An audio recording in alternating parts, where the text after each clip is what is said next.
I've lived on my farm outside Linton, Indiana, for most of my life. The land's been in my family for 3 generations, and though the world changes fast, out here it still holds to its old rhythms, quiet mornings, hard work, and the kind of honest days that stay with you. I never thought I'd see anything out here that would leave me shaking my head in disbelief. But then came Rosie. Rosie was just one of the pigs in the back lot. Nothing unusual about her at first. She was a solid, reddish-brown sow with a bent ear and kind eyes, always a little more attentive than the others, but not in any way that would strike you as extraordinary. I bought her at a small farm auction in Vincennes back in late 2022. She was healthy and strong, and I figured she'd give me a few good litters, maybe a calm presence among the younger, more excitable pigs. I didn't know she'd end up doing more good than some folks I've known. This story starts in early February 2023. That winter had been particularly unforgiving. The kind that gnaws through the walls and makes every walk to the barn feel like a trek across the Arctic. We'd had one of those brutal cold snaps, wind howling, temperature dropping to the single digits at night, and the ground hard as iron.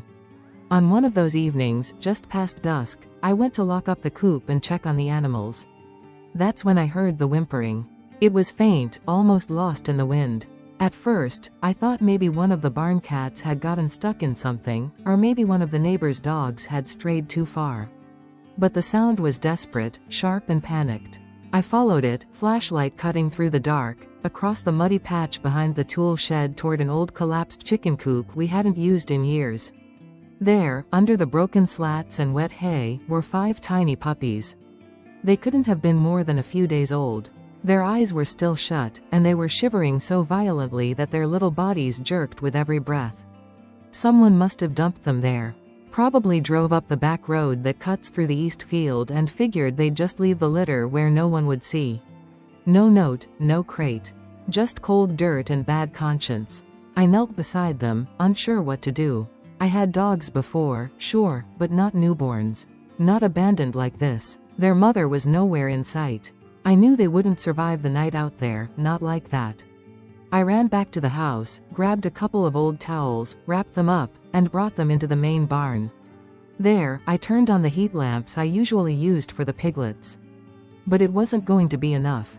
They were too cold and too small. I called the vet, but she couldn't get out until morning. Roads were icing over, and she advised I try to keep them warm and fed until she could help. I didn't have puppy formula on hand. Everything was stacked against these pups. I honestly didn't think they'd make it through the night. Then came Rosie. I had brought her into the heated barn a few days earlier, just to give her a break from the cold. She had her own little stall with straw and water. She was always calm and kept to herself. That night, after checking on the pups for the 10th time, I sat back in an old chair and dozed off under the humming light. When I woke up a couple of hours later, the puppies were gone. Panic shot through me. I jumped up, heart pounding, thinking maybe a raccoon had gotten into the barn or worse. But when I turned the corner toward Rosie's stall, there they were, nestled against her belly, pressed into the warmth of her side like they'd been born to her. She was lying still, her body wrapped protectively around them. Her big snout rested over one, and I swear to you, the expression on her face was something I'd never seen before. It was maternal, watchful. She looked up at me, but didn't move, not until she knew I wasn't going to take them away. I didn't. I grabbed some blankets and laid them over the pen, tucking in the corners to hold in the warmth. I stood there for a long time, watching them, this pig, a creature meant for meat or market, becoming a shield between those helpless pups and the biting cold. By morning, they were breathing easier. The vet came out and checked them all. Miraculously, none of them were frostbitten. A little dehydrated, a little malnourished, but otherwise okay. We got some puppy formula, and I started feeding them every few hours with a bottle. Rosie didn't mind. In fact, she started nudging me if I was late. Days passed. Rosie refused to leave them. We had to bring her food and water into the stall. She lay with them constantly, often adjusting her position if they squeaked too loud or shivered too much. She would grunt softly, a kind of cooing sound, and they'd settle again. Word got around. A friend of mine who works with the local rescue came out to see it for herself. She couldn't believe it, took photos, started telling people. Suddenly, Rosie had visitors, folks driving from miles away just to see this pig and her adopted pups. One afternoon, a reporter from a local news channel showed up. At first I didn't want the attention, but Rosie had done something rare, something worthy of being seen. The story ran on a Friday evening news segment. The response was overwhelming. People sent blankets, puppy food, donations to help care for them. A nearby rescue group offered to help with the pups' vaccinations and adoption process. But Rosie wouldn't let them go. Not yet. She stayed by their side for nearly 5 weeks. As they grew, they began to climb on her, nibble at her ears, and play in the hay beside her. She tolerated it all, grunting and occasionally nudging them back into place when they got too rowdy. By the 6th week, they were big enough to start moving around on their own. That's when things began to change. Rosie became more restless. She'd leave the pen for short walks around the barn, but she always came back. It was as if she knew her job was almost done. I'll never forget the day the first pup got adopted. A young couple from Evansville came out, drawn by the story they'd seen online. They were warm-hearted folks, had just lost their old shepherd mix and were looking for a companion. As they knelt to choose, Rosie came over, sniffed them both, and lay down beside the smallest pup, almost like she was giving her approval. That's the part that stays with me. That Rosie, a pig most people would dismiss as just livestock, had taken on a role most wouldn't think her capable of: protector, nurturer, mother. The rest of the puppies were adopted over the next 2 weeks, each time with Rosie close by. I made sure to find families who understood what they'd been through. We even included a little photo of Rosie with each pup, a reminder of where their story started. When the last one left, Rosie stayed by the gate for a long time. She didn't make a sound. Just stood there, watching the road, like she was waiting for them to come back. That night, she finally lay down in her stall, curled up in the straw. I sat with her for a while. I didn't say anything, just sat there, wondering what had made her do it.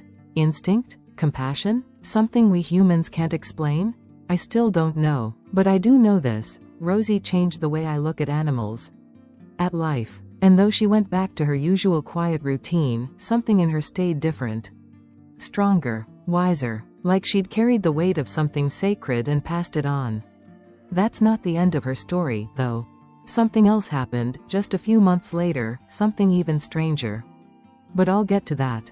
It was early July when things began to stir again, quiet at first, like a whisper beneath the surface of a peaceful pond. Rosie had settled back into her old rhythms by then. She'd returned to the back lot with the other sows, and while she still came to the barn every now and then, it wasn't the same as before. I caught her once or twice lying in the same corner where she'd raised those pups, sniffing the straw as if searching for a scent long gone. But life on a farm doesn't stop for nostalgia. By midsummer, the corn was shoulder high, the tomatoes were ripening fast, and there was hay to bale. The days were long, hot, and dry. We were gearing up for the county fair, too. I had a couple of young Hampshire pigs lined up for the youth show, and between that and the usual work, I didn't have time to dwell on the past. Then, one morning in late July, I found Rosie outside the barn, pacing. Not frantic, but purposeful. Head low, snout moving over the ground in tight circles, ears flicking at every sound. She was searching again. I knew that look. I followed her, unsure of what I'd find. She led me behind the barn and out to the far fence line near the tree grove we'd planted years ago to block the wind. That's where I heard it, soft whining, buried in the overgrowth. My gut twisted. Another litter. But this time, it was different. There were only 3 puppies, and they were older, probably 4 or 5 weeks already. Someone had left them in a crate, covered in a ragged blue tarp that was half blown away. There was no food, no water. One pup was motionless, too weak to lift its head. The other 2 were alert but silent, lying against their sibling for warmth. It was already nearing 90 degrees, and if Rosie hadn't found them, I doubt they'd have lasted another few hours. I carried the crate back to the barn while Rosie trailed behind. This time, I knew the drill. I cleaned them up, got them water, called the vet, and prepared the stall. But something had shifted in Rosie. She didn't lie with them the way she had before. She stayed nearby, watching, guarding, but not quite bonding. I wondered if she sensed they weren't in the same kind of trouble. They weren't infants. They weren't helpless. Still, she wouldn't leave their side. The vet came and checked them over. One was in bad shape, severely dehydrated and likely suffering from heat exhaustion. We gave him fluids and watched him closely. Rosie sat through it all, her broad body pressed just outside the pen gate like a sentry. That pup didn't make it. I buried him out by the big oak, next to where I buried an old sheepdog named Harper years ago. As I tamped down the soil, I looked up and saw Rosie standing there, quiet. Watching. I'd stopped being surprised by her a long time ago. The other two pups, black and tan mixes, likely Shepherd Lab crosses, recovered quickly. In 3 days, they were playing in the barn straw, chewing on my bootlaces, and causing minor havoc.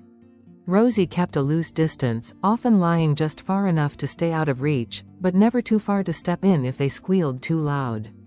About a week later, I caught something that made me sit down right where I stood. One of the pups, bolder than the other, had taken to wandering.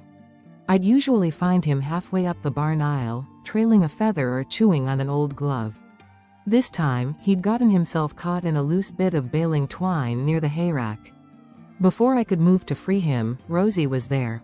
She didn't panic, just stepped in, nudged him gently, and used her snout to pull the twine loose from his paw. It was deliberate, careful, like she'd done it before. And that's when I realized something. Rosie wasn't acting out of instinct anymore. She wasn't responding to their need alone, she was responding to their trust. She knew they saw her as something safe, and she was becoming that thing again, even if part of her hesitated. Even if part of her remembered the cost. That evening, I stayed in the barn long after chores were done. I watched as the puppies climbed over Rosie, chewing her ears and tugging at her tail. She groaned in annoyance, shifted her weight, but never pushed them away. Eventually, they curled up in the hay, and she lay down beside them. Not wrapped around them like before, but close enough to shield them from the breeze. People started hearing about it again. The story spread faster this time, probably because of how viral the first one went.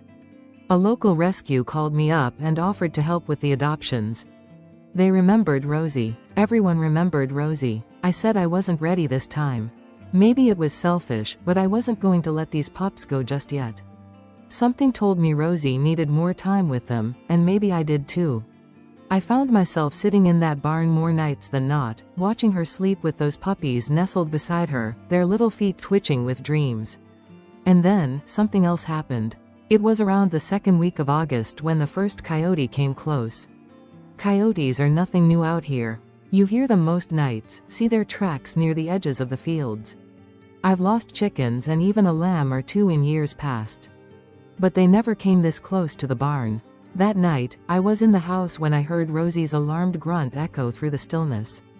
It wasn't loud, but it was sharp and low, followed by a series of deep huffs that I knew meant trouble. I ran outside with a flashlight and a rifle, boots half-laced and heart-pounding. When I got to the barn, Rosie was standing at the open gate, facing the field. The puppies were behind her, pressed into the corner of the stall. She'd put herself between them and the night. Out near the tree line, I caught the gleam of eyes, 3, maybe 4 shapes, slinking low to the ground. Coyotes. Close. Too close. They didn't come into the barn. Maybe it was the light. Maybe it was Rosie's stance. Maybe it was something else. But after a few tense minutes, they slipped away into the darkness. I shut the gate, reinforced it, and spent the rest of the night in a chair by the door, Rosie beside me, calm but alert. She didn't sleep. From that night on, she became even more protective. She'd patrol the barn, grunt if the pups got too close to the door, and only rest when they were safely inside the stall. I started calling her, the warden. Friends who visited joked she was a better guard than most dogs they knew. It made me think. Maybe Rosie's story wasn't just about nurturing. Maybe it was about purpose. She'd found something more than instinct. She'd found something to protect. And once you find that, well, you don't let it go. When the puppies were finally ready for adoption, 10 weeks, vaccinated, and full of life, I hesitated. I didn't want to see Rosie go through it again. I didn't want to see her stand at the gate like she had the last time. But when the first family arrived, a young couple with a boy no older than 7, Rosie surprised me. She walked over to them calmly, sniffed their shoes, and then lay down at the boy's feet, letting him scratch behind her ears. She didn't move when he picked up the pup. She just watched, then turned and walked back to the stall without a sound. She was ready. This time, she knew she'd done her part. By the time the second pup left, Rosie didn't even rise from the straw. She watched from a distance, eyes half closed, body relaxed. She had completed her second mission. But it wouldn't be her last. There's a third part to Rosie's story, and I'll tell you that one, too, when you're ready. Because Rosie wasn't done yet. It was the fall of 2023, and the farm was settling into its usual rhythm after harvest. The corn was in, the hay was baled and stacked, and the air carried that dry, earthy scent of approaching winter. Life moved slower then, animals eating heartily, bedding down early, and me catching up on the things I'd put off all summer. Rosie had returned to her old stall, content and quiet, but not quite the same as she'd been before the pups. She still wandered the property with a strange kind of purpose, like she was scanning the world for something only she could see. She had grown more deliberate. Still strong, still stubborn, but gentler in a way you couldn't quite describe. People still came to visit sometimes, families who'd adopted the pups, neighbors who had heard her story, even a couple of local school groups. Rosie became a kind of local legend, and though I wasn't sure she understood the attention, I think she knew she mattered to people. Then came the fire. It started from an old wiring fault in the south shed. A spark in the wall caught on dry hay during the night in late October. I was asleep in the house when the dogs started barking, my two older retrievers, Diesel and Molly. I ran outside in my boots and undershirt, flashlight in hand, and I saw the orange glow licking the edge of the sky. I called 911 and ran toward the barn. The south shed was attached to the older part of the main structure, the area where Rosie's stall was. Flames were curling up the beams, and smoke was beginning to pour through the rafters. The pigs had started squealing, a horrible, high-pitched panic that split through the air. I grabbed the hose, which was already too short and barely pushing out pressure. My heart was hammering. I couldn't stop it. I just had to get them out. I flung open the main barn doors and unlatched every pen I could. Most of the animals rushed out, confused and coughing. A few had to be pushed. But then I got to Rosie's stall, and she wasn't there. I yelled her name. Rosie. Rosie girl. Come on. Nothing. The smoke was getting thicker. Flames were spitting out from the east wall now, curling through the rafters. I couldn't breathe. I backed out, coughing hard, and staggered to the side for air. Then I heard it, low, almost inaudible under the chaos. A grunt, followed by a sharp yelp. There was something in the corner of the barn. I ran back in, covering my mouth with my sleeve. Rosie was there, inside a broken pen in the back that I hadn't used in years.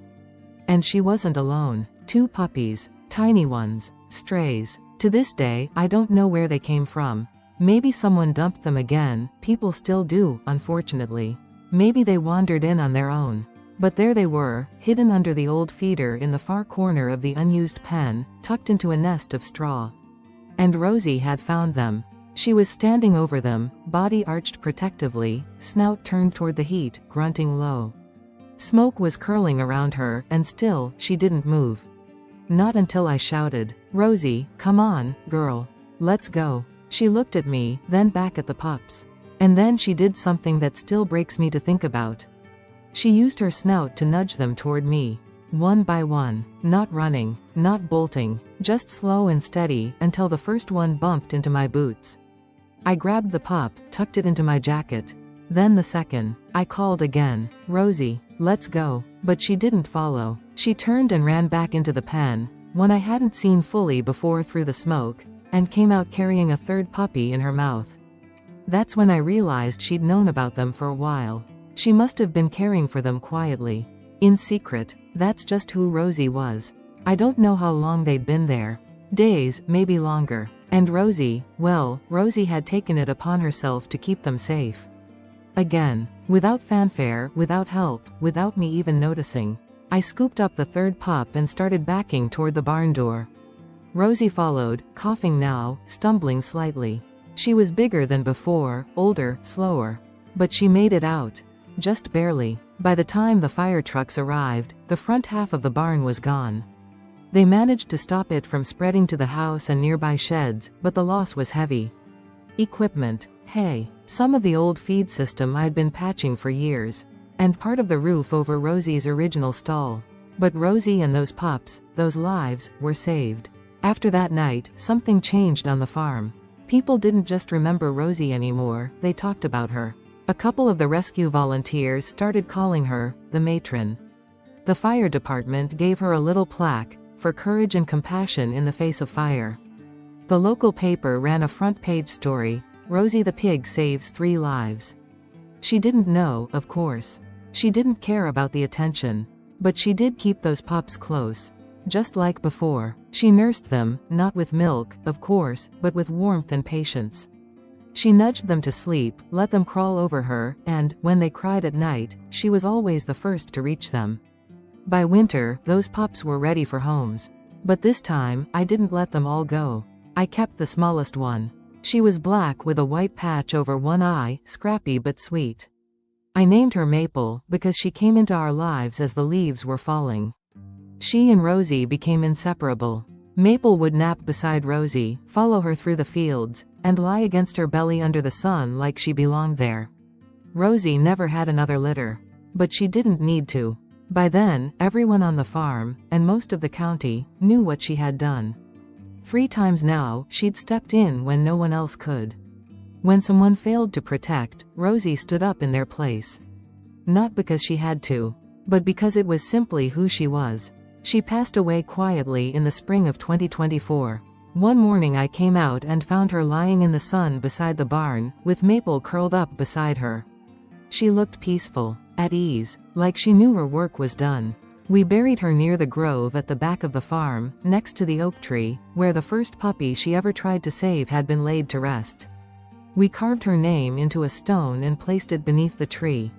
Rosie, protector, mother, guardian of the lost. Sometimes, in the early morning, when the fog rolls through the fields and the birds start singing again, I look out over the pasture and swear I see her, big and steady, moving through the mist like a quiet shadow, checking the fence line, watching for the next soul in need.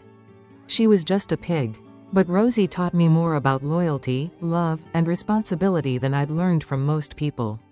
She wasn't trying to be a hero. She just refused to let anyone suffer alone.